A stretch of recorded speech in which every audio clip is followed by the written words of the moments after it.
In this video, we'll explore the accuracy of the Gauss elimination algorithm. After studying this video, you should be able to explain why the Gauss elimination algorithm can be vulnerable to round-off error. Make sure you watch the finite precision video first so that you are familiar with the idea of round-off error in finite precision numbers. One important point I want to make up front is it's not necessarily common for round-off error to be a problem with Gauss elimination, but the key is that it's something that's possible that can be a big problem, and we need to have some ways to look out for it. So we want to identify cases where Gauss elimination results are likely to be inaccurate due to round-off errors, and also look at one thing that we have to look at for a matrix solution in determining its accuracy, and that would be the residual. And this is a similar idea to the residual that we talked about for roots problems. So recall that Gauss elimination is a direct method. We didn't make any approximations in developing the algorithm. So how can it be inaccurate? And as I said before, it's generally very accurate. But there are some characteristics of the algorithm that make it, and some characteristics of matrices that make it possible in certain cases for Gauss elimination results to be, in fact, very inaccurate. So here's some of those cases. For one, the algorithm includes many repeated additions and subtractions, and so round-off error can accumulate as we keep adding and subtracting the same numbers. Recall that the number of operations is proportional to n cubed for an n by n system. So potentially, say a 100 by 100 system, we could be talking about 10,000 operations. So those round-off errors that are on the order of 10 to the minus 16 can accumulate and become significant. Another situation is that some matrices are ill-conditioned. And what we mean by that is that their solution is especially vulnerable to round-off error. So consider this example, just a 2 by 2 system, and solving it in the first case, the results are x1 is 45 and x2 is 130. And the only thing that's different is one coefficient, changing that from 3.84 to 3.84 from 3.85, and we see the solution is radically different. And I want to emphasize here that this difference in this example is not a result of round-off error. What this difference indicates is that if we do have a small round-off error that we see in the coefficient matrix as we go through the elimination steps of Gauss elimination, that small round-off error, here we have something that's a less than 1% difference. That small round-off error is leading towards a very significant difference in the solution vector. So that idea where a small round-off error can lead to large deviations, that is the case when we have that we're talking about when we talk about an ill-conditioned matrix. So let's talk a little bit more about how can we tell if a matrix is ill-conditioned. Well, there are a few things that we can look at. First of all, we can just look at the matrix elements. Do they vary by several orders of magnitude? So this is an example of a Vandermonde matrix.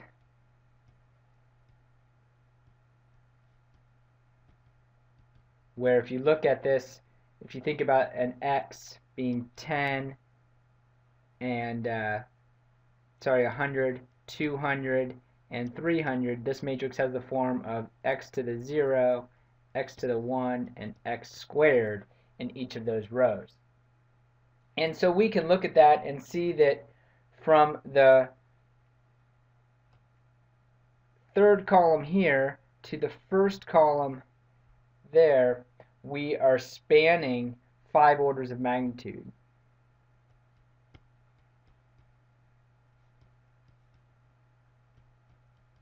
In other words, from 10 to the 0 to 10 to the 4th. And that's an indication that as we go through the elimination steps, we're going to have cases of adding a large number to a small number, as we discussed in the finite precision video. Adding large numbers to small numbers is one case where we can have that round off error, and through the repeated additions and subtractions in the Gauss elimination algorithm, those round off errors can accumulate. So inspection is one approach. Now, inspection is not going to be very helpful if we have something like a 100 by 100 system, because it's just too tedious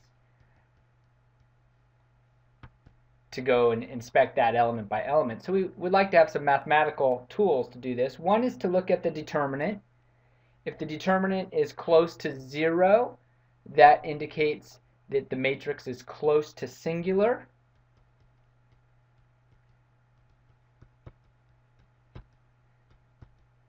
And again, that is a case where we might have round-off error problems. And that would be, in this example over here, this case, that's the determinant is close to 0 for this example from the previous slide.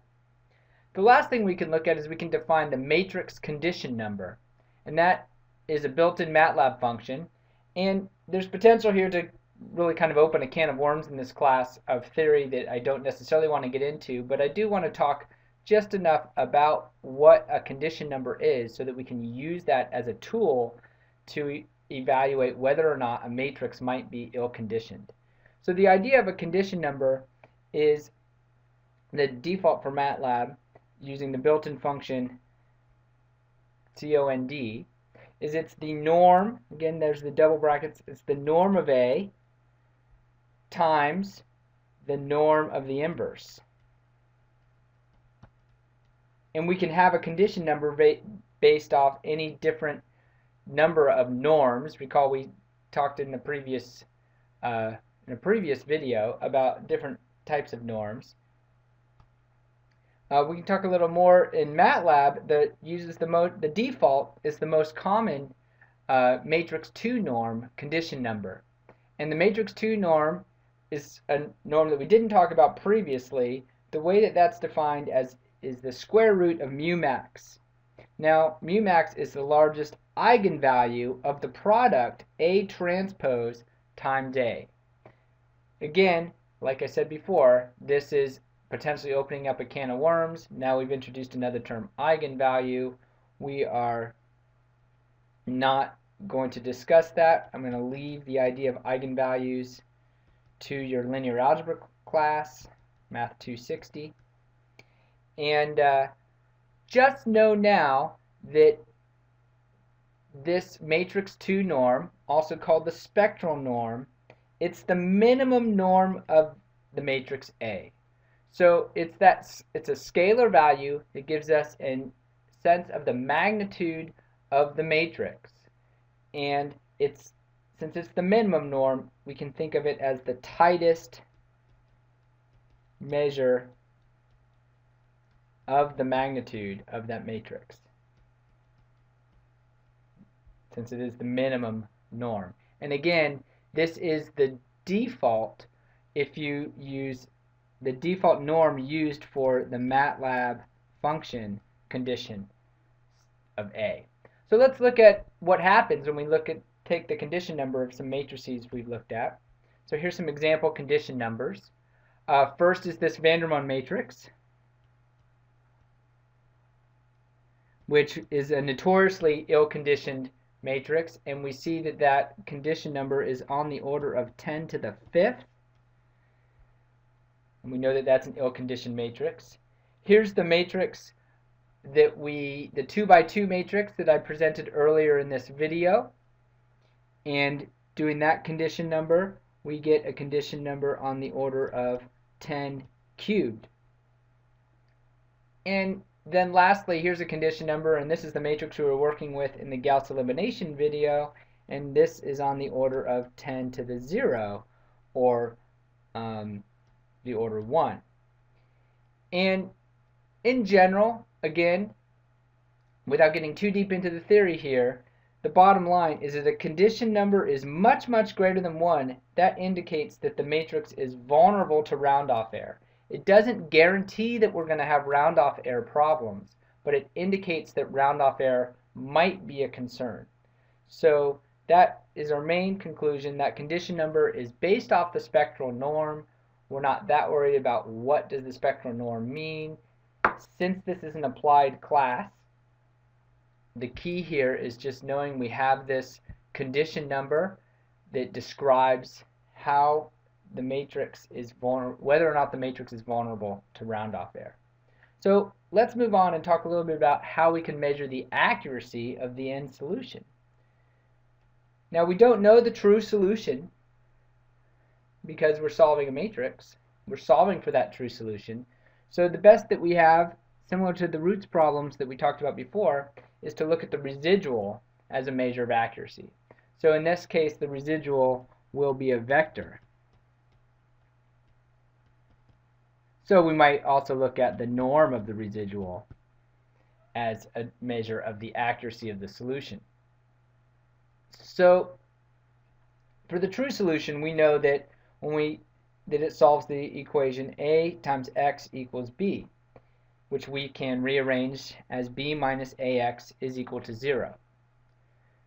When we solve for the numerical solution, we're going to have a times x with our numerical result. It's going to be close to b, but we know if we've got some errors due to finite precision, as we've discussed, that it will be approximately equal to b.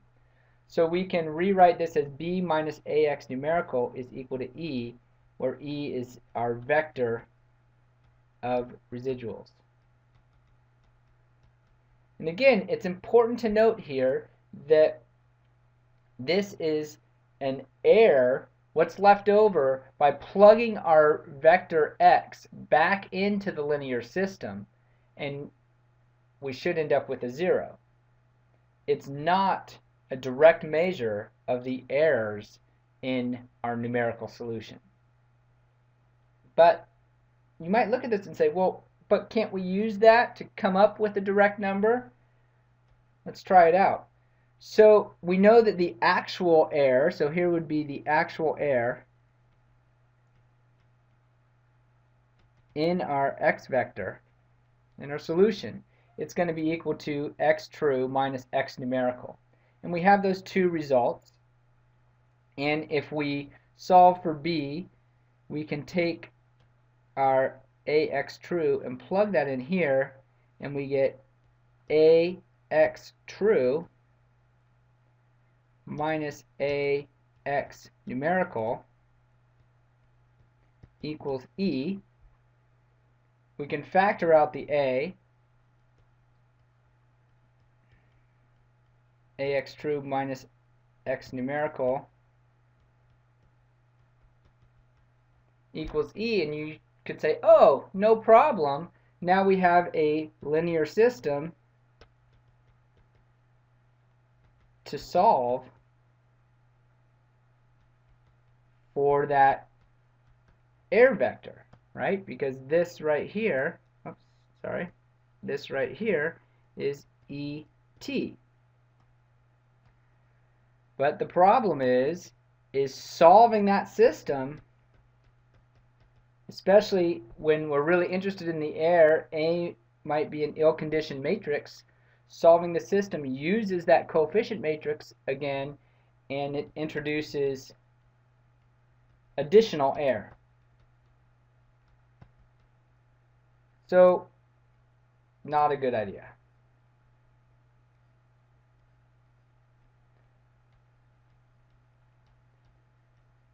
So we won't go any further with this. We will note that we still do have the residual, and that residual value, it can be an indication of error problems. So it's still useful for that. So let's talk about some conclusions. So one is, even though Gauss elimination is a direct solution method, the results are not necessarily accurate all of the time. But again, with the caveat, most of the time we are fine. Most of the time, it's plenty accurate. Again, those double precision numbers are precise to 10 to the minus 16, so they're pretty accurate. The main cause of inaccuracy in the solution is round-off error and when that accumulates. Again, because we have repeated additions and subtractions. We talked about some matrices being ill-conditioned, which means they're especially vulnerable to round-off error. We can tell that by inspection, by looking at the determinant, but the most common robust way to do it is to predict problems with the condition number, and that's a built-in MATLAB function. Condition of A, if that is much greater than 1, then we have some concern. The best end measure of accuracy that we have for a numerical solution is going to be the residual vector. In other words, taking our numerical solution, plugging it back into the linear system, and seeing how close is that residual vector to 0, which is where it should be. So we just wanted to cover some potential issues with linear systems so that you are familiar with these when you encounter them. And that concludes this video.